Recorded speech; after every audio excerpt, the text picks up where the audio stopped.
Hoy continuamos, hoy es nuestra clase número 10. Clase número 10. La semana pasada, 1 de mayo, estuvimos aquí. Hablamos mucho de la simbología bíblica, ¿cierto que sí? Los símbolos que hay en la Biblia. Hoy vamos a hablar del trasfondo, o mejor, primero vamos a hablar del contexto. La próxima semana vamos a hablar del trasfondo bíblico, del trasfondo cultural, que es muy importante entenderlo o comprenderlo para poder interpretar correctamente la Biblia. Y vamos a tomar algunas clases para hablar de pasajes de difícil interpretación. ¿Qué quiere? ¿Cuál es la correcta interpretación? ¿Cierto? Porque muchas veces nosotros caemos en una inmensidad de errores que son producto de nuestra falta de conocimiento. El conocimiento es importante. En Oseas 4:6 dice: mi pueblo perece porque le faltó ¿qué? Conocimiento. Y dice: porque desechaste el conocimiento, yo también te desecharé, para que no seas mi sacerdote. Entonces es interesante que si usted quiere servir a Dios, usted tiene que aprender más la palabra del Señor. Amén. Gloria a Dios. Vamos a hablar entonces del contexto. Contexto. Yo no sé si a usted lo han metido en chismes. ¿Cuántos de ustedes lo han metido en chismes? Okay. ¿Lo han metido en chismes? ¿Cuántos de ustedes se han metido en chismes? Usted mismito se ha metido en chismes. Ya no hay. Ya no hay. Hay gente, yo sé que de usted han hablado. Seguramente de usted han hablado. Pero seguramente usted también ha contribuido para que la gente hable. Usted ha hablado de otros también. No diga amén, porque amén significa así sea, y es como si usted va a seguir. No. Reprenda eso. No amén. Está claro. Pero sí es importante que aprendamos. La Biblia dice que si usted bate la leche, sale mantequilla. Hay gente que le da y hasta que le sale la mantequilla y después está emproblemada, ¿no es así? Yo sé que muchas veces palabras que uno dice, la gente las saca del contexto. Y a veces uno como predicador puede hay palabras que posiblemente uno está usando en medio de la predicación. Hay hermanos que se distraen, sobre todo con los celulares. Es la 11ª plaga. ¿Cuántas plagas hubo en Egipto? 10. Ayer pregunté y decían que 7, porque así sale en la película. Son 10. Pero hay gente, oiga bien, la plaga número 11 es los celulares. Y hay gente que está aquí así, todo el tiempo está pendiente del teléfono, y de repente se va, vuelve, se va y vuelve, se va y vuelve. Y de repente el predicador está diciendo algo. ¡Epa! ¿Eso qué fue? Le pareció. Y a veces la gente saca del contexto una enseñanza, y a veces a uno lo descontextualiza. A veces uno puede decir algo en este contexto, pero cuando se sale del contexto, cuando la palabra se saca del contexto, entonces puede decir otra cosa. ¿Qué quiso decir usted? Por eso cuando usted, la Biblia dice así: justo parece el primero que aboga por su causa, hasta que venga su adversario y lo descubra. Hay momentos en que yo siempre, cuando la gente viene a consejería, uno se pone del lado del que primero habla. Uno dice: ay, sí, usted tiene toda la razón, pobrecita. O pobrecito, ¿no? Porque hay gente que mi mujer me pega y cosas así. Pero luego usted escucha la otra parte, la historia completa, y usted dice: no era tan como usted decía. Básicamente, cuando hablamos del contexto, es eso también. Aprender. Oiga, el monitoreo está terrible, señores. Ustedes lo pueden mejorar porque en otros momentos ha estado perfecto. Cuando nosotros hablamos del contexto, es indispensable que aprendamos qué es exactamente el contexto. Les decía, el propósito. Hay contextos que son, hay varios tipos de contexto, y vamos a a mirarlos en esta noche. Vamos a mirar, por supuesto, cuáles son los niveles del contexto, los niveles de contexto. Pero cuando nosotros estamos hablando del contexto, es el momento en que se habló esto, en el momento en que se dijo algo, en el momento en que se escribió algo. En ese momento es muy probable que la gente que leyó el libro, la carta, los destinatarios, cuando leían la carta entendían perfectamente, porque ellos estaban viviendo un contexto, porque ellos vivían un trasfondo. Había un trasfondo histórico, había un trasfondo cultural, había un trasfondo y un contexto vivido ya.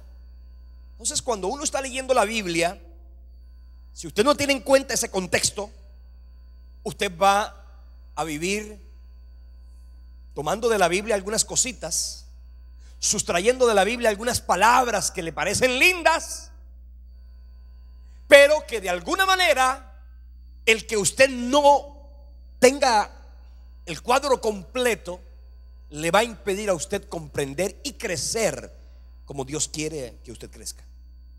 Entonces hay que aprender a irnos a la palabra completa. Entonces, cuando a uno lo sacan del contexto, definitivamente que a uno lo pueden meter en un enredo, a uno le pueden hacer decir lo que uno no dijo, y en eso es muy, pero muy difícil cuando se trata de la comunicación. La comunicación humana es muy difícil. Si usted le dice algo a la hermana de allá, usted nunca hizo en su colegio el famoso teléfono roto, usted le dice allá y le viene, cuando usted viene a ver acá, lo que usted dijo acá con lo que suena allá, en ese trayecto hay todo un sinnúmero de cambios. La Biblia ha cambiado, o perdón, la historia ha cambiado. La Biblia a lo largo de los años ha tenido que cambiar. La palabra de Dios no cambia, sécase la hierba, marchítase la flor, pero la palabra de Dios permanece para siempre. Pero la Biblia tiene que cambiar. La Biblia, ¿qué es? El texto tiene que actualizarse. Lo que usted no comprendía, ahora tiene que volverlo actual, porque de lo contrario usted no va a poder entender. Entonces, mirando todo eso, es importante que nosotros aprendamos a alcanzar y a comprender la totalidad del mensaje, no de lo que a mí me parece, sino de lo que la Biblia enseña. Hay cosas, he escuchado a mucha gente, leen la Biblia por aquí, lo bonito lo subrayan, ¿cierto? Lo ponen en letricas bien bonitas y, ay, gloria a Dios, eso es para mí. Pero cuando la palabra de Dios habla de otras cosas que son también importantes, eso era para Pablo por allá, eso es no para este señor, sino para en la época antigua. Eso no tiene nada que ver ahora. Entonces la gente vive de una ley, la ley del acomodo. La gente quiere acomodar su vida. Entonces lo que hacen es tomar la Biblia, la palabra, el mensaje de Dios y acomodárselo, en vez de ajustar su vida al mensaje de la palabra. Y en eso nosotros tenemos que aprender mucho, porque de no hacerlo vamos a tener grandes y graves consecuencias, no solamente para nuestra vida, sino para aquellas personas a las que nosotros les podemos compartir la palabra. Hoy tuve una consejería, y en la consejería me preocupé por lo siguiente. Voy a ser infidente. La hermana que estuvo en consejería conmigo está acá. Bueno, puedo hablar. De todas maneras no voy a dar el nombre, ¿no? Pero mire lo que pasó. Esta hermana conoció a una señora tal, una señora que cuando ella fue donde ella, aprendió y la señora oraba y oró por ella y le dijo muchas cosas que tienen que ver con su propia vida. Usted tiene un carro de este color, usted tiene usted en la casa tiene esto, Yo le dije, y ella le sorprendió que la persona le dijera todo eso. Yo creo en los dones del Espíritu Santo, porque en la primera carta a los Corintios, en el capítulo primero los Corintios capítulo 12, 13 y 14, ahí habla de los dones del Espíritu. Los dones del Espíritu Santo, No quiero, hermanos, que ignoréis acerca de los dones. Yo creo en los dones. La Biblia habla de 9 dones. Uno de ellos es el don de ciencia. Y esta hermana, ciencia es mostrarte algo que está oculto. Esta señora demostró una cantidad de cosas. Y dijo, y yo veo que en tu casa hay esto. Y bueno, evidentemente ella se sorprendió. ¡Oh, verdad! ¿Y usted cómo sabía? Dios puede mostrar. Pero, y aquí viene el pero, como en aquella primera oportunidad de esta persona la impactó con todo lo que le dijo, esta señora la siguió buscando y buscando y buscando, al punto que hoy, o que en estos días, le dijo: mira, Dios me muestra, estaba orando por ti, Dios me mostró que se ha levantado contra ti una fuerza diabólica, de brujería. Entonces le dijo: quieren atentar contra tu matrimonio. Entonces, por favor, Dios me dice que consigas una pareja de esposos que tengan 15 años de matrimonio, o que estén a punto de cumplir 15 años de matrimonio. Que estas personas se echen ceniza, como el silicio de la antigüedad, se echen ceniza. Que oren por ti durante 24 horas untadas ellos con ceniza. Que además de eso, ¿qué más le dijo? Algo así: cómprese una auyama y téngala en la casa. La auyama le va a decir a usted si le están haciendo brujería o no. Porque si la auyama se pudre, le están haciendo brujería. O sea que la auyama va a ser un pararrayos. O sea, la auyama le va a mostrar a usted. Obviamente la señora se preocupó y dijo: ven acá, esto no puede ser de Dios. Y aquí está el concepto que yo quiero decirle. Mucha gente descontextualiza las cosas en la antigüedad. Yo lo explicaba la semana pasada, la antepasada, que hablamos de la tipología y de la simbología. ¿Ok? Hablamos de tipología y hablamos de simbología. En la época bíblica, en el periodo veterotestamentario, es decir, en el periodo del Antiguo Testamento, se producían una serie de actos. Los profetas hacían actos que indudablemente eran actos muy extraños. ¿Usted se acuerda del profeta Eliseo cuando estaban haciendo una sopa y buscaron en el campo y encontraron unas cosas allí, les pareció algo apetitoso, lo cogieron, lo echaron en el sancocho? Cuando de repente fueron a probarlo, dijeron: ¡hey! Hay muerte en la olla. Es decir, eso era veneno. Tenían hambre. Entonces dice la palabra de Dios que el profeta le dijo: cojan ¿qué? Harina y échenla en la olla, y la harina producirá ¿qué? Sanidad en la olla. Óyeme bien, escuche esto. En la antigüedad eso se podía. En la antigüedad eso se podía. ¿Por qué? Porque el veneno simbolizaba y tipificaba el pecado. La harina, los panes sin levaduras, el video que vimos la semana pasada, que le recomendé, le dimos un pequeño unos 15-20 minutos, que fue como la gente se emocionó con el video. Lo están buscando, el tabernáculo de Beni Hinn, todo mostrado a la persona de Cristo. La harina, cuando se echaba en la olla, eso es una tipología de la corrupción y del pecado que lleva a la muerte. Y la harina tipifica al Señor Jesucristo. Cuando es echado en la vida de pecado de nuestra vida, entonces pasamos de muerte a vida. Entonces, en la antigüedad eso tenía sentido. En la antigüedad eso tenía propósito. En la antigüedad tenía un enfoque. ¿Y cuál era el enfoque? Mostrar a Jesucristo, mostrar la obra de la cruz, mostrar el sacrificio salvador, mostrar el sacrificio redentor, mostrar el antídoto para el pecado. Hoy día usted no puede andar regando harina, usted no puede andar, vamos a vender la harina, la harina santificada. Vamos a venderla para que entonces usted le eche harina al marido porque es pecador. Échale harina. No, ¿por qué? Porque la tipología tenía sentido antes de Cristo. Después de Cristo no tiene ningún sentido.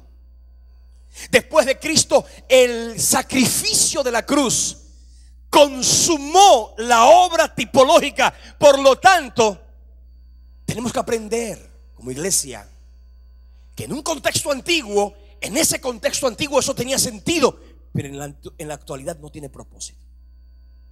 Y cuando la gente desconoce eso, la gente puede entrar en unos terrenos terribles y el monitoreo sigue igual.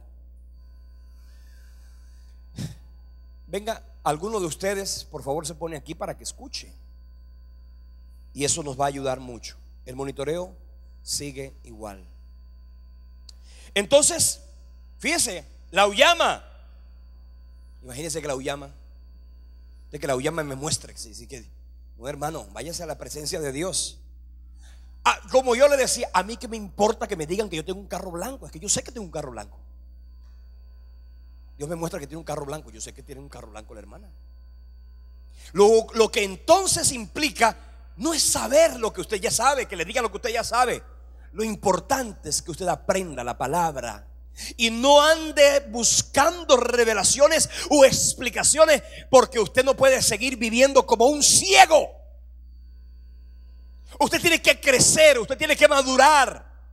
Porque escúcheme algo, si usted era un niño espiritual cuando llegó a Cristo, cuando llegó a esta iglesia, usted no, nadie tiene por qué señalar lo que usted era un ignorante espiritual. Lo que no está bien es que usted pase los años y pasen los años y pasen los años y pasen los años y usted siga siendo un ignorante espiritual. Eso no está bien. Cuando yo llegué a Centro Bíblico Internacional hace 20 años, marido de una sola mujer y cristiano de una sola iglesia, yo no conocía la palabra. Estudié la palabra y me metí a aprender la palabra. Y eso lo puede hacer usted también en este tiempo. Entonces, hermanos, tengan mucho cuidado, porque hoy día la gente puede ¿Este predicador de quién es? Porque no podemos haber dos predicadores. Entonces la hermana me tiene que ayudar con el bebé, porque si no me distrae bastante. Entonces, hermana, tómelo consigo y entonces crecemos juntos en la palabra. Uno de los recursos más importantes a la hora de entender la Biblia es ella misma. La misma Biblia es el mejor recurso para poder entender la palabra de Dios. El contexto. Y hay contextos inmediatos, hay contextos históricos, hay contextos del texto también. Y algunos lectores quieren saltar inmediatamente al versículo que esté en cualquier parte de la Biblia y olvidan el contexto. Y eso hace que mucha gente entre en errores. Texto sin contexto, un pretexto. Texto sin contexto es un pretexto. Usted lo sabía, ¿cierto que sí? Entonces, mire, infortunadamente podemos hacer que la Biblia diga casi cualquier cosa si combinamos diferentes versículos, incluso hasta versículos que suenen similares. Uno puede hacer que la Biblia diga lo que quiera. Yo puedo. Entonces, y aquí está lo que decíamos en un momento inicial. Yo no voy a la Biblia a poner mi pensamiento, yo voy a la palabra a sustraer el pensamiento de Dios. Es el pensamiento de Dios. Porque hoy día la gente piensa demasiado, y cuando la gente piensa mucho, la gente especula. Y a la hora de especular, mucha gente especula. Usted puede especular de la política nacional lo que quiera. Usted puede especular del deporte lo que quiera. Pero de la palabra de Dios no se puede especular. La palabra de Dios es viva y eficaz. Y la palabra, por supuesto, nos enseña. Por ejemplo, si nosotros miramos, y hay mucha gente que dice la Biblia se contradice. Hay textos en la Biblia que parecieran contradecirse. Les decía yo que la carta de los Romanos y la carta de Santiago, al principio, cuando iban a establecer el canon del Nuevo Testamento, estas dos cartas o no la de Romanos, porque la escribió Pablo y Pablo tenía peso, pero sí a Santiago le dijeron los eruditos de aquella época: esa carta no la incluyamos porque esa carta contradice lo que dijo Pablo. No, esa carta no contradecía lo que dijo Pablo. Esa carta tenía un mensaje particular para el momento. Y entonces, en ese momento, conociendo ese contexto, conociendo ese momento histórico y el destinatario, la carta tenía sentido. Si yo entiendo, comprendo y conozco el contexto y para quién fue escrita, entonces yo voy a poder descubrir el mensaje que el autor en su momento quiso traer a colación y que quiso sembrar en el corazón de sus lectores. Entonces, el contexto es la manera en que Dios nos dio la palabra. Los primeros lectores, cuando leyeron la Biblia, indudablemente tuvieron que recurrir a la misma palabra. Entiéndase algo: hoy usted y yo tenemos 66 libros. La Biblia puede, si usted no comprende algo por acá y va y mira, y como usted ya tiene un contexto muy general, pero la carta, por ejemplo, los romanos, la iglesia que estaba en Roma, sabe que lo único que tenía era la cartica que Pablo le escribió, algunos textos del Antiguo Testamento. Entonces, cuando nosotros tenemos ya el contexto general de la palabra, nosotros no tenemos excusa. Y la misma palabra nos va a orientar, nos va a instruir, y necesitamos ser diligentes para no vivir, hermano, le digo, con un espíritu de, ¿cómo diríamos? ¿Usted sabe qué es la cartomancia? Cartomancia, los brujos, los hechiceros saben qué es eso. Cogen las cartas, las barajan, la abren, y esta carta simboliza esto y significa esto y así leen su vida. Cartomancia. Hay otros cristianos que practican lo que se llama la bibliomancia. ¿Sí? Yo creo que en algún momento Dios le puede hablar a usted en la palabra, pero usted no puede utilizar ese método, porque si usted utiliza ese método, muy seguramente algún día se va a equivocar. Y usted de pronto tiene que tomar una decisión, y la toma tardía o la toma equivocadamente, porque esa es la manera como usted está decidiendo conducir y caminar en su vida espiritual. Usted tiene que aprender la palabra de Dios, usted tiene que leerla y además tiene que estudiarla. No solamente leerla, la Biblia tiene que estudiarla, porque leerla, ¿cuánta gente lee la Biblia? Leyó y leyó. Usted sabe que se ha descubierto que a veces el problema no es desconocimiento bíblico.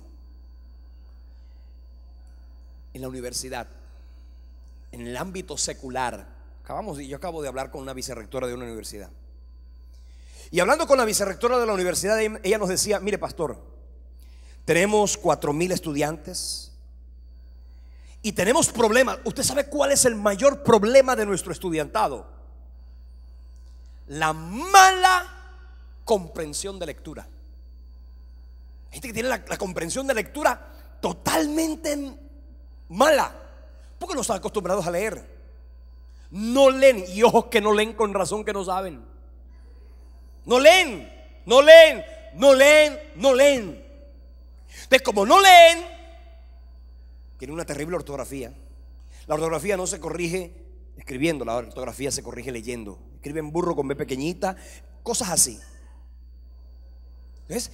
Cuando la gente tiene una mala comprensión, no es que, fíjate, imagínense que la gente viene a la Biblia, van a la palabra, tienen mala comprensión de lectura, y además de tener mala comprensión de lectura, desconocen la escritura.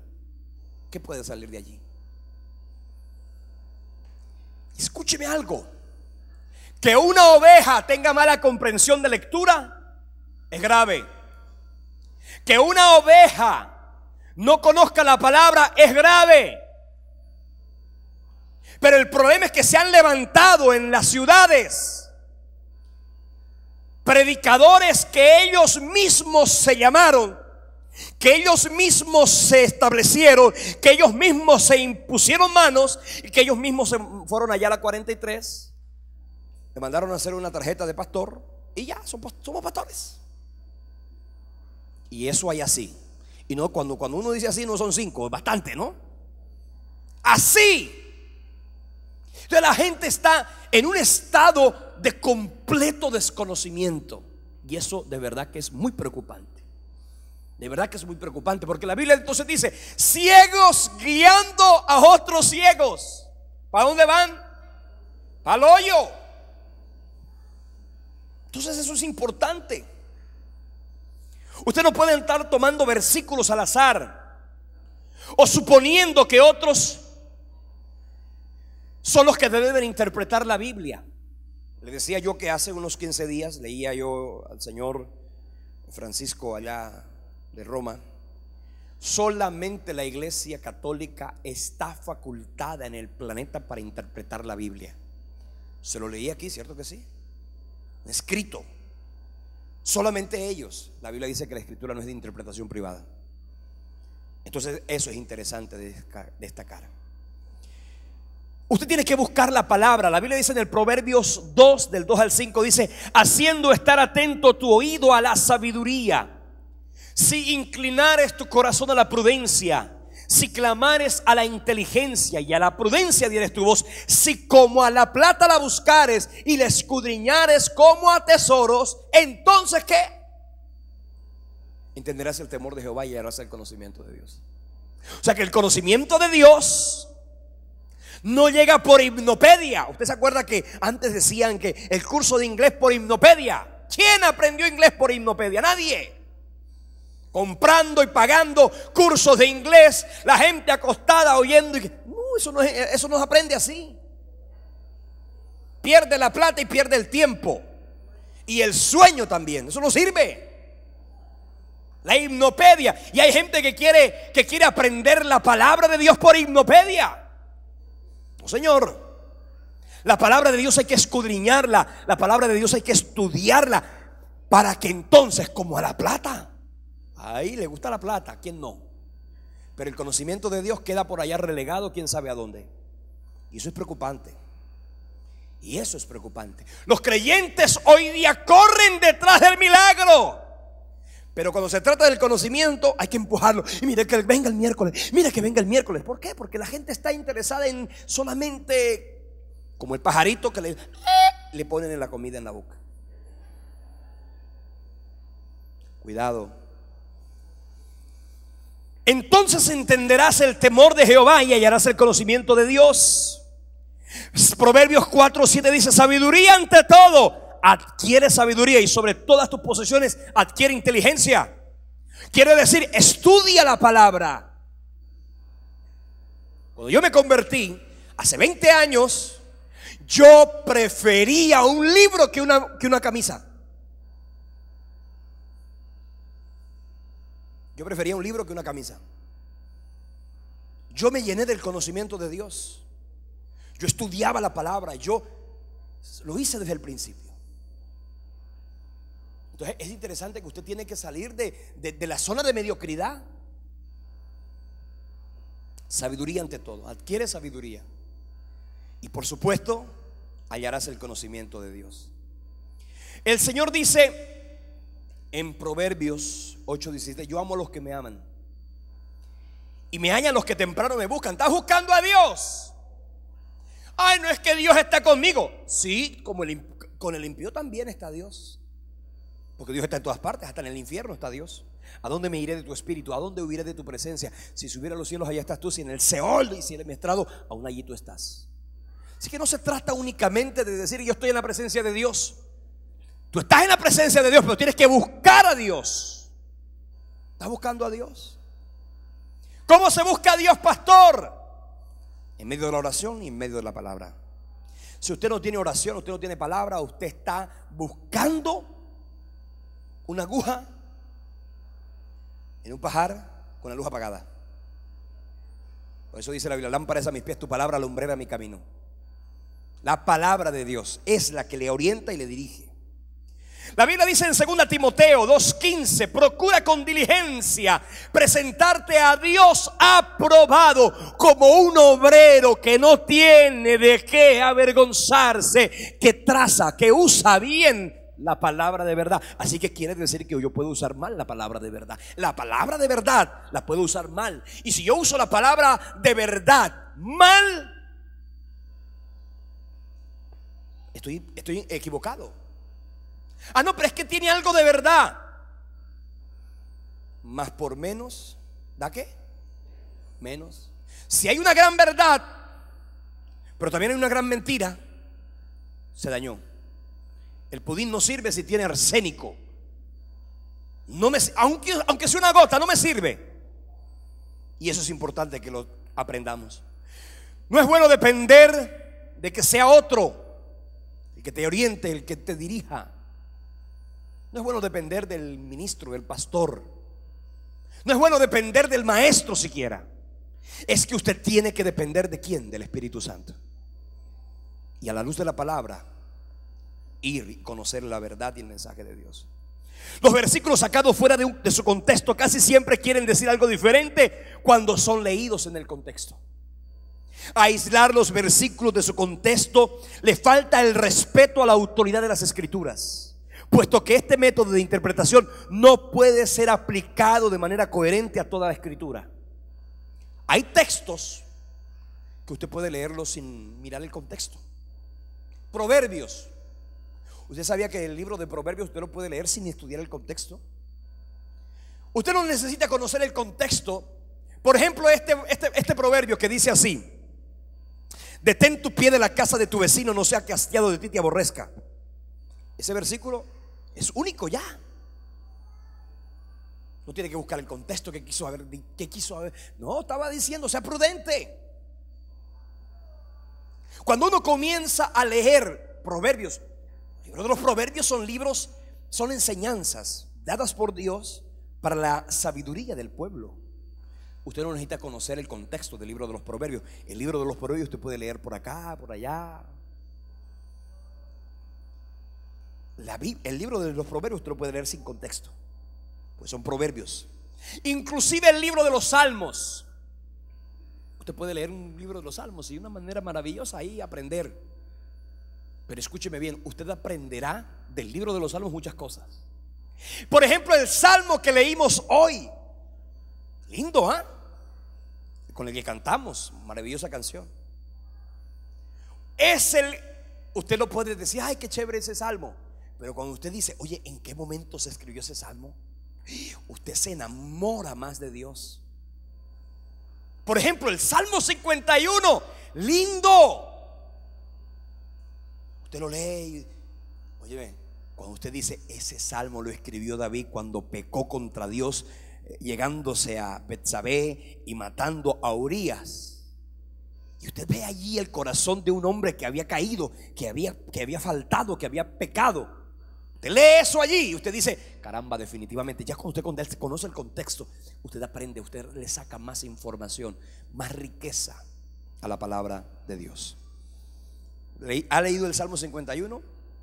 De hecho, creo que hay algunos salmos que cuando usted los está leyendo, esos salmos dicen en la parte de arriba, ¿cierto?, el momento en que fue escrito.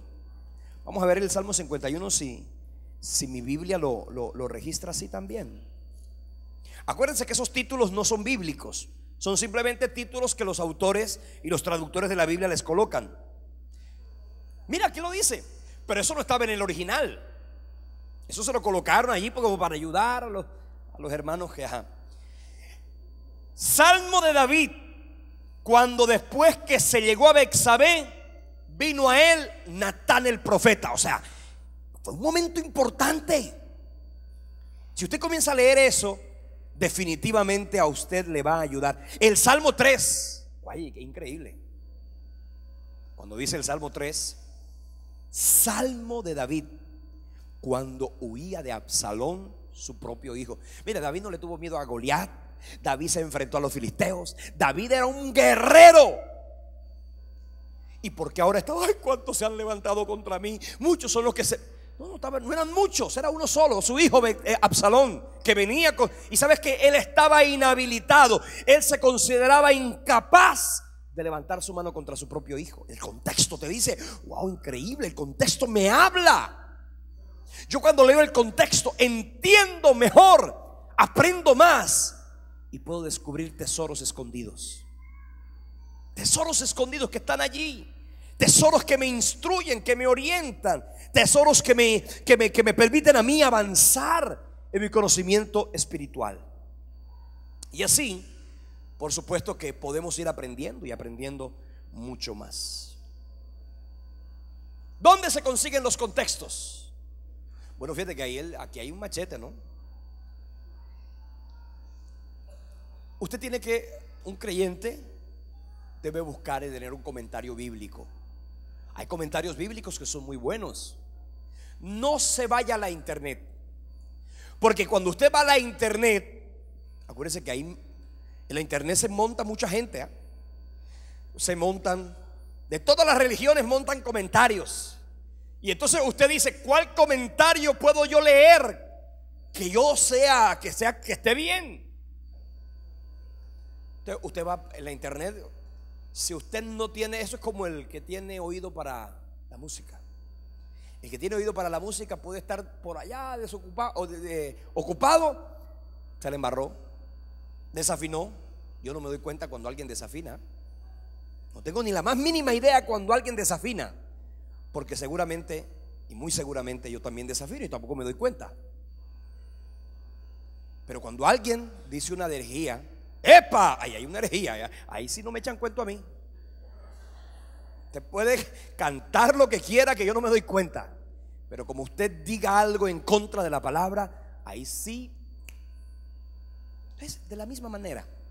Hay comentarios bíblicos, como yo le explicaba la semana pasada. Le decía yo el comentario bíblico de Matthew Henry, muy bueno. El comentario bíblico de William Barclay del Nuevo Testamento, maravilloso. Búsquelo. Invierta sabiduría, adquiere sabiduría, sobre todo invierte en sabiduría, dice el Señor. Entonces, es importante que nosotros vayamos a la palabra para poder tomar versículos y entonces de esos versículos traer un mensaje de bendición a nuestra propia vida. Mire una cosa importante. Le decía yo que Romanos y Santiago fueron dos cartas bien complicadas, porque ambas cartas tenían un sentido diferente, un propósito distinto. Y el propósito, en el contexto, usted inmediatamente se puede ubicar. Y al entender el contexto, yo le expliqué y le dije, cómprese la Biblia de... ¿Cuántos de ustedes ya compraron la Biblia devocional de estudio? Levante la mano. Los otros están esperando que alguien se la siembre. Ay, Señor, que alguien me siembre la Biblia devocional de estudio. Cómprela. Usted dirá que a mí me dan comisión. No, nada. Compre la Biblia. Allá están, la están vendiendo.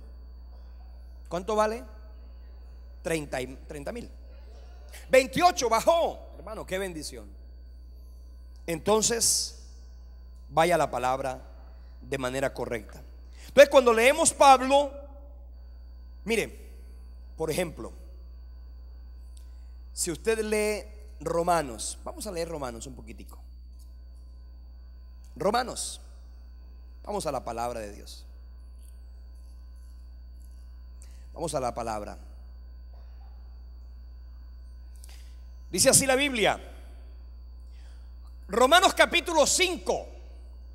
Justificados pues por la fe, tenemos paz para con Dios por medio de nuestro Señor Jesucristo. Está lindo, ¿ah? En quien también tenemos entrada por la fe a esta gracia en la cual estamos firmes y nos gloriamos en la esperanza de la gloria de Dios. Y no solo esto, sino que también nos gloriamos en las tribulaciones, sabiendo que la tribulación produce paciencia. Usted lee allí, es hermoso cuando habla de la justificación a través de la gracia. No hay un libro de la Biblia que mejor hable de la gracia que la carta a los Romanos. No hay un solo libro de la Biblia que hable mejor de la gracia que la carta a los Romanos. No hubo un escritor bíblico que mejor hablara de la gracia que el apóstol Pablo. Pablo habló de la gracia, y entre sus cartas paulinas, la que mejor habla de la gracia es la carta a los Romanos. Lindo, ¿ah? Pero resulta que cuando uno habla de la gracia, sin conocer el contexto general de la carta, uno fácilmente puede llegar a esta conclusión.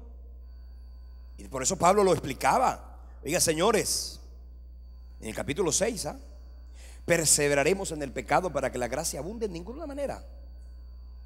Porque si alguien, Pablo decía, alguno me puede descontextualizar, alguno puede decir que yo dije lo que yo no dije, alguno puede ir por allá y decir, no importa, el pecado, ya no lo llamemos pecado, vamos a poner un nombre más bonito.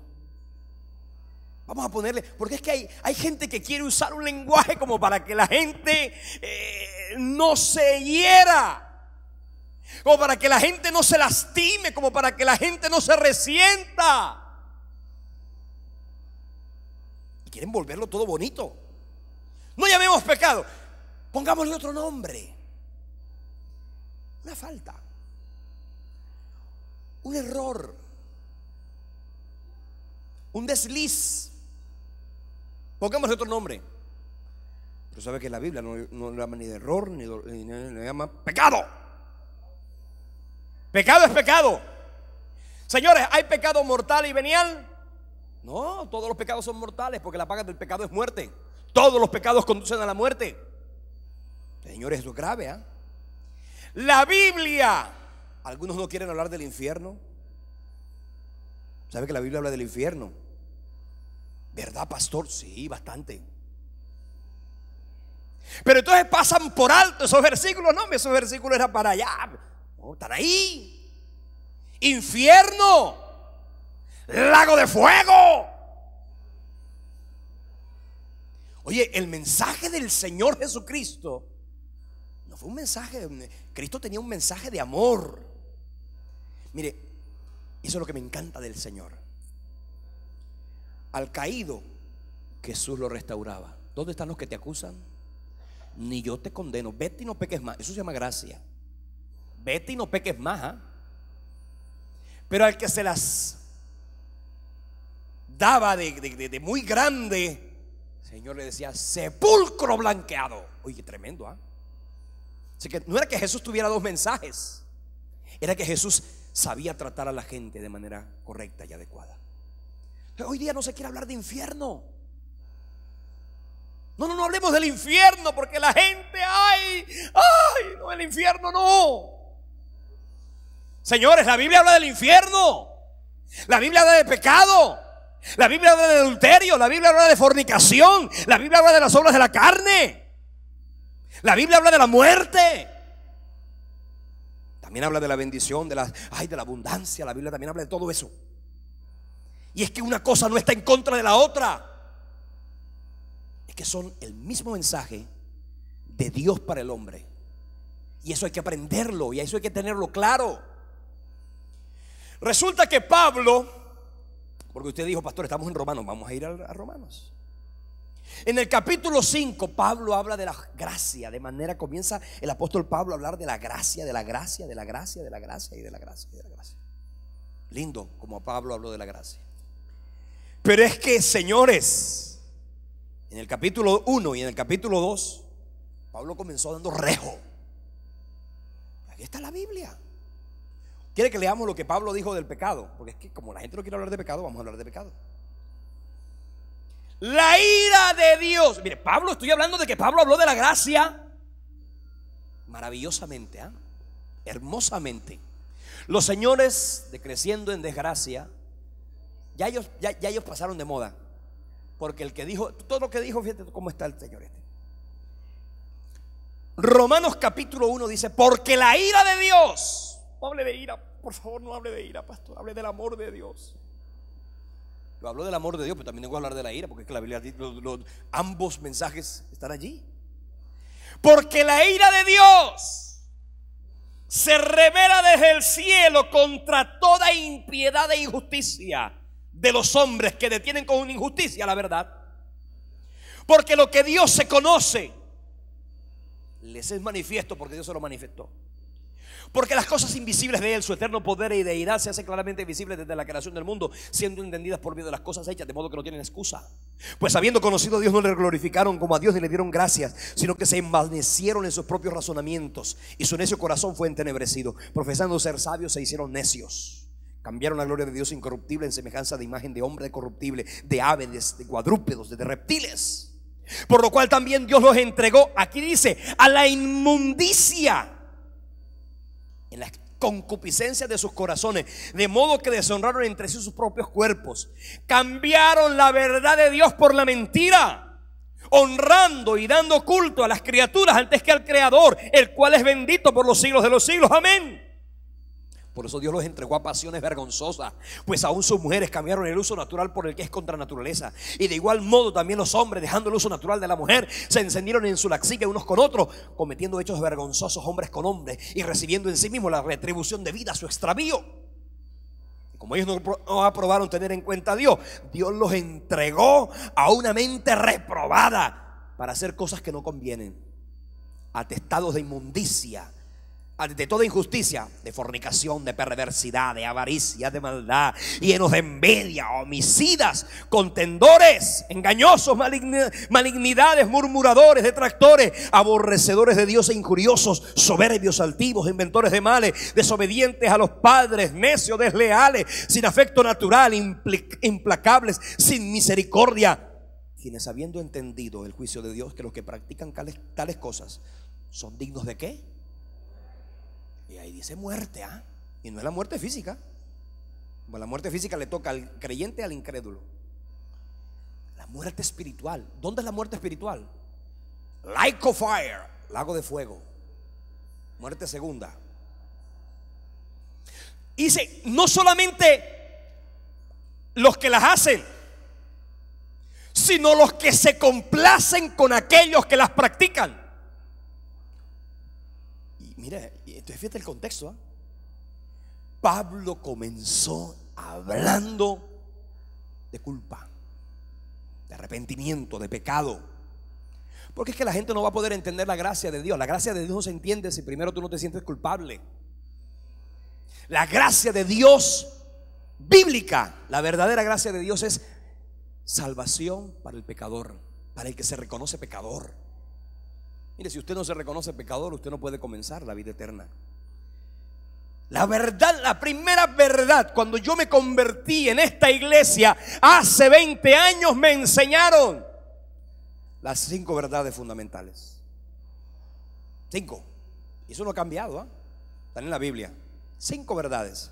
¿Cuál es la primera verdad? Yo soy pecador. ¿Cuántos son pecadores aquí? Levante la mano. Yo soy pecador. Diga conmigo, pecador. No es otra forma, es pecador. Usted es pecador. Usted no se puede salvar a sí mismo. ¿Está claro? Usted no se puede salvar a sí mismo. El amor de Dios vence todo pecado. ¿Ok? Cristo murió por ese amor para darme salvación. Es la cuarta verdad. Y la quinta verdad, que yo tengo que recibirlo en mi corazón como mi Señor y Salvador. ¿Eso ha cambiado? ¿Eso va a cambiar? ¿Cuándo va a cambiar? Nunca. Es el mensaje de salvación para toda la humanidad. Entonces, señores, necesitamos seguir predicando ese evangelio. Un evangelio completo, un evangelio total, un evangelio de bendición. Entonces, hablando de los niveles de contexto, vamos a mirar que la mayoría de nosotros estamos de acuerdo que debemos leer la Biblia en su contexto, ¿cierto que sí? Pero ¿hasta dónde contextualizamos? ¿Será suficiente simplemente leer el versículo que está detrás y el que está delante? ¿O deberíamos familiarizarnos con el párrafo que va delante y el que va después? El que va antes y después. ¿O que deberíamos estar familiarizados con todo el libro que estamos leyendo? ¿O debemos familiarizarnos con el mensaje de la Biblia en todo su conjunto, desde Génesis hasta Apocalipsis? ¿Cuál es el verdadero contexto entonces? Todos estos que les acabo de mencionar. Vamos a mirar entonces cuáles son los diversos niveles de contexto para cualquier persona poder interpretar correctamente la Biblia. Vamos a hablar entonces de 5 elementos importantes. La mayoría, los contextos tienen estas connotaciones. Está el contexto inmediato. Contexto inmediato. El contexto inmediato es el contexto que está dentro del texto, es el contexto del párrafo, es el contexto inmediato. Usted tiene que ir mirando, ¿no?, lo que allí habla y mirar y comprender cuál es el propósito. Una vez escuché a alguien leyendo Ezequiel 28, hablando de la sabiduría, y de ahí tremendo mensaje se jaló de la sabiduría de Ezequiel 28. No se tomó la molestia de averiguar que el contexto de Ezequiel 28 estaba hablando del mismo Satanás, porque Ezequiel 28 e Isaías 14 habla de Satanás, el rey de Tiro. Tipológicamente es tipo de Satanás. El contexto inmediato de los párrafos. Acuérdense que hay textos de la Biblia que usted no necesita mirar el contexto. No necesita, simplemente el texto mismo le habla a usted. Por ejemplo, mejor es un bocado seco y en paz que casa que casa de contiendas llena de provisiones. ¿Usted necesita interpretación de eso? Ay, ¿qué quiere decir eso? Quiere decir no pelee. Quiere decir no se ponga a hacer negocios incorrectos. Porque es mejor un bocado seco y en paz que una casa de contiendas llena de provisiones. Ahí está, tú tienes que pedirle a nadie que le explique eso. Pero hay un contexto que es el contexto inmediato. Es el que usted va a tener que ir estudiando el párrafo en su totalidad. El segundo contexto es aquel que tiene por objeto estudiar el libro en el que se encuentra el pasaje. El libro, okay. Vamos a leer un pasaje. Entonces voy a mirar la Biblia devocional de estudio. Le va a ayudar a usted muchísimo en lo que tiene que ver con los pasajes, porque le va a permitir encontrar la Biblia devocional de estudio. Lo primero que hace es leer, en principio habla de un contexto del libro entero. Antes de usted leer un texto, usted tiene que leer el contexto del libro entero. Es que hay que mirar entonces el contexto del libro en el que se encuentra el pasaje. Si es a la carta a los Romanos, yo tengo que entender cuál es el mensaje central de la carta a los Romanos. Yo tengo que entender cuál es el propósito del apóstol Pablo. Yo tengo que buscar y comprender eso, porque si no lo comprendo, yo no voy a poder entender lo que el Señor me quiere enseñar. Eso se llama el contexto del libro. En tercer lugar, es tener en cuenta el contexto de la enseñanza del escritor, del autor, el contexto de la enseñanza. Por ejemplo, mire, le voy a explicar. La carta del apóstol Pablo a los Gálatas, para usted no es fácil comprenderla, porque usted no es de Galacia. Pero los Gálatas, cuando recibieron la carta del apóstol Pablo, la podían entender muy fácilmente. ¿Por qué?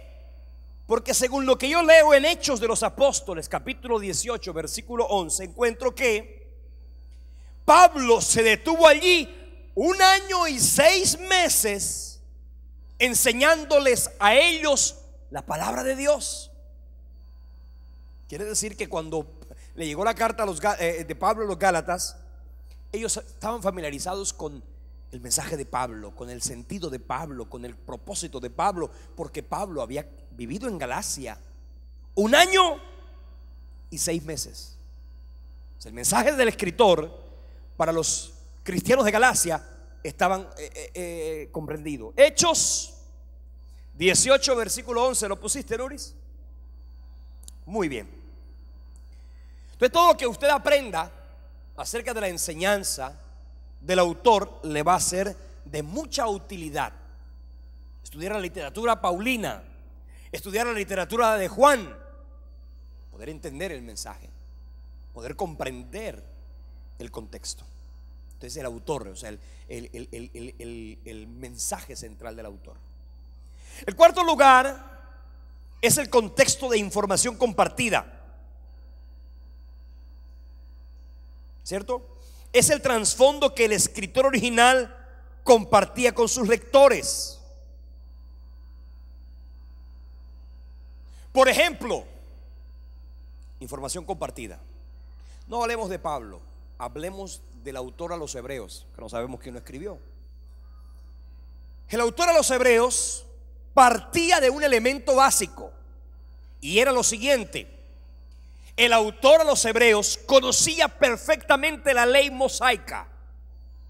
La conocía porque no hubiese podido explicar con tanta precisión, con tanta exactitud la ley de Moisés y la relación directa con el sacrificio de la cruz, como lo hizo el autor a los Hebreos. Pero es que el autor a los Hebreos no solamente estaba familiarizado con ese mensaje, es que los hebreos a quienes el Señor les mandó ese mensaje a través de Pablo también estaban relacionados y también conocían el trasfondo y conocían perfectamente la ley mosaica.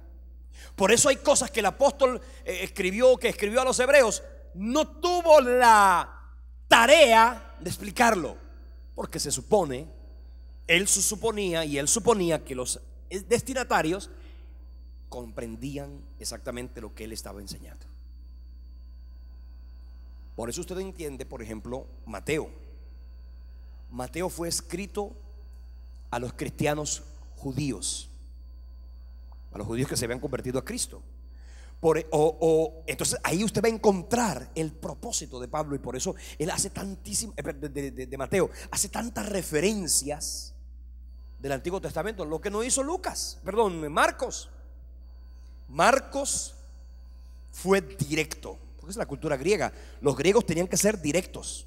Lucas le escribió a los romanos, Marcos le escribió a los griegos, y los griegos tenían que ser pum pum ram pram. Por eso es que el evangelio de Lucas es el más cortico de todos. ¿Cuántos versículos tiene? ¿Capítulos tiene? 16. Entonces es importante que se tenga eso bien presente. Si usted quiere entender, usted tiene que investigar, porque usted no vivió en Galacia, usted no vivió en Roma. Usted va a tener que estudiar lo que para ellos era muy fácil, y es importante que lo tengamos claro. El quinto contexto es el contexto de la revelación completa de Dios en la Biblia. Es el mensaje de Dios en toda la palabra. Segunda Timoteo 3:16, mire lo que dice: toda la escritura es inspirada por Dios y es útil ¿para qué? Para enseñar. O sea, la palabra, cuando usted viene a la iglesia, usted tiene que ser enseñado. ¿Hoy ha sido enseñado? Para redarguir. Si la palabra no redarguye, la palabra tiene que redarguir. ¿Qué es? Confrontarme a mí con mi pecado. La palabra tiene que redarguir. Para enseñar, usted tiene que salir aprendiendo lo que no sabía. Para redarguir, para corregir. Así que usted tiene que ser corregido en la iglesia. Usted tiene que ser corregido. Como cuando usted va a la que le ponga la vacuna. Usted cuando viene a la iglesia tiene que ponerle la vacuna. ¿Cuál es la vacuna? La palabra de Dios. Porque como nosotros tenemos una naturaleza pecaminosa que hay que controlar con el poder del Espíritu Santo, usted necesita la vacuna. La vacuna es la palabra de Dios. Santifícalos en tu verdad, tu palabra es verdad. Juan 17:17. O sea que la palabra no solamente enseña, no solamente redarguye. Además, la palabra que corrige. Para enseñar, para redarguir, para corregir, para instruir en justicia. O sea que la palabra te tiene que instruir. Cuando hablamos de instrucción, estamos hablando de aprendizaje. ¿Qué voy a hacer después que oí la palabra? Mucha gente es muy buena y son catadores de predicadores. Este predicador me gusta. Pero es que no se trata de que a usted le gusta el predicador, se trata de que usted aprenda y vaya a corregir su vida. ¿Aló? Y definitivamente el Señor a todos nos quiere enseñar y nos necesita enseñar. útil para enseñar, para redarguir, para corregir y para instruir, a fin de que todo hombre y mujer de Dios sea preparado, él sea perfecto, enteramente preparado para toda buena obra. Así que la palabra, este es un gimnasio del alma, gimnasio espiritual, y usted tiene que ser instruido. Entonces Dios nos dio la palabra para que la palabra misma nos mostrara el mensaje salvador, para que la palabra misma nos redarguyera y la palabra misma nos confrontara. Es importante ser confrontados. No siempre uno llega a la iglesia a ser consolado. A veces uno viene a la iglesia y el Espíritu Santo dice: hoy los voy a consolar. Usted se va consoladito. Pero la semana siguiente el Espíritu Santo dice: hoy los voy a apretar un poquito. Y el Espíritu Santo aprieta, corrige y sale confrontado. ¿Aló? Así que uno tiene que vivir el proceso de Dios. Usted no está aquí, por eso es que usted tiene que mantenerse en una iglesia. Hay gente que va de aquí para allá, de aquí para allá, y hay gente que va y justamente atina cuando llega a las iglesias, porque hay gente que va de aquí para allá, como el que visitaba antes los 7 monumentos. Hay gente que en el mes visita 7 iglesias distintas. Entonces ahí va de aquí para allá, y así no. El Espíritu Santo se mueve en la iglesia local. ¿Para qué? Para hablarle al corazón del pueblo y para instruir al corazón del pueblo. En todo tiempo la palabra debe ser evidente y correctamente recibida en el corazón del creyente. Entonces, cuando nosotros aprendemos eso, nuestra vida es edificada maravillosa y poderosamente. Todo esto ya lo hemos mencionado.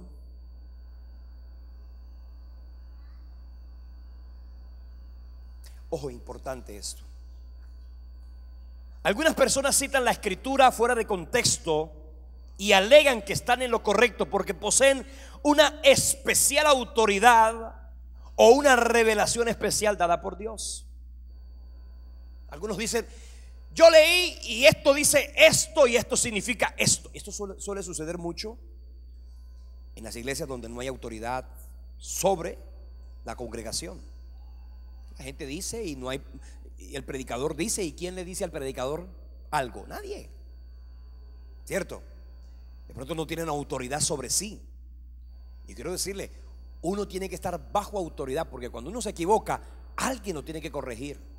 Si usted se considera infalible, tenga cuidado, porque la infalibilidad es la antesala de la caída. Usted dice: yo no me equivoco. Te equivocaste, ¿cierto? Entonces fíjese, esta gente que dice: no, la palabra, ¿sabe qué? La palabra misma nos enseña. Mira lo que dice: que cada enseñanza, que cada predicación, que cada profecía, cada revelación, cada sueño tiene que ser visto y leído y comprendido a la luz de las Escrituras. Mira lo que dice la palabra en 1 Corintios capítulo 14 versículo 29. Los profetas hablen 2 o 3 y los demás juzguen. Interesante, ¿eh? Porque hay muchos profetas que se levantan y no, que yo soy profeta, ay, porque yo soy profeta, todo lo que digas está bien. Yo tengo que, la profecía hay que juzgarla, así lo dice la Biblia. ¡Aló! Hay mucha gente que se mueve por la voz del profeta y anda buscando al profeta. ¿Dónde se mueve el profeta? ¿Dónde va a predicar el profeta o la profeta este fin de semana? Entonces van de aquí para allá y de allá para acá buscando la voz del profeta. No, iglesia, busque la voz de Dios en la palabra y Dios le hablará, porque esta es la palabra profética más segura. Amén. Ahora escúcheme una cosa: no podemos menospreciar las profecías. Mira lo que dice la palabra en 1 Tesalonicenses capítulo 5 versículos 20 y 21. Dice: no menospreciéis las profecías. O sea, las profecías, perdón, no hay que menospreciarlas, pero sí hay que hacer ¿qué? Examinarlas todas. retener lo bueno. ¿Y qué? Y desechar lo malo. Las profecías humanas de un predicador, de un profeta, usted no puede decirle amén a todo. Usted tiene que ir a la palabra. ¿Está claro? Y eso, por supuesto, le va a usted enseñar para poder entonces mirar. ¿A la luz de qué yo evaluaré una profecía? A la luz de la palabra. La Escritura dice que la profecía tiene 3 propósitos: exhortar, consolar y edificar. Ese es el propósito de una profecía: exhortar, consolar y edificar. Entonces, cuando Dios nos dio la palabra, nos la dio para que a través de ella pudiéramos probar otras revelaciones: la del sueño, la del hermano que dijo esto, la de la hermana que se le ocurrió decir esto, la del profeta de por aquí, la de la profetisa de por allá. Hay que evaluarlo a la luz de la palabra. Entonces, como le decía yo en esta semana a la señora que me mencionaba y me decía: pastor, mire todo lo que me dijo. Vamos a evaluar la profecía, vamos a evaluar la enseñanza, vamos a evaluar la instrucción. Miramos la Biblia y decimos: ¿sabe qué? Eso no está correcto. Deseche eso. Deje de andar buscando profetas, métase a la palabra, vaya a estudiar la Escritura, haga su discipulado, crezca, para que usted se fortalezca y no ande buscando que alguien le hable y que alguien le instruya. Y a la uyama, imagínese usted. Usted la uyama como la herradura. ¿Sabe que hay, hermano? Hay gente que tiene la herradura, ¿eh? Y hay creyentes evangélicos que también tienen su mate sábila. ¿Y cuál es la mate sábila de los creyentes? Lo voy a decir: la Biblia abierta, o la emisora abierta. Hay gente que no apaga la emisora, y entonces ahí está la emisora, suena y suena, grita y grita y toda una cantidad de cosas. Es que la emisora es... No, hermano. Si usted vive bajo comunión en el Señor, usted puede recibir la palabra, porque usted tiene que instruirse. Yo creo que oír predicaciones es bueno. Es como leer libros. Yo pienso que una predicación es como un libro. Yo leo un libro, me parece bonito. Oh, qué hermosa el libro, me encanta, lo recomiendo. Si yo les recomiendo, ¿cuántos han comprado los libros que les recomendé hace unos días? A ver, levante la mano, los bendigo, los felicito. Los otros están esperando que se los siembren, o que el otro se lo preste a nunca devolverlo, porque eso pasa mucho en el ámbito evangélico. Entonces, la profecía hay que evaluarla. Aló, la profecía hay que evaluarla a la luz de la misma palabra, a la luz de la Escritura.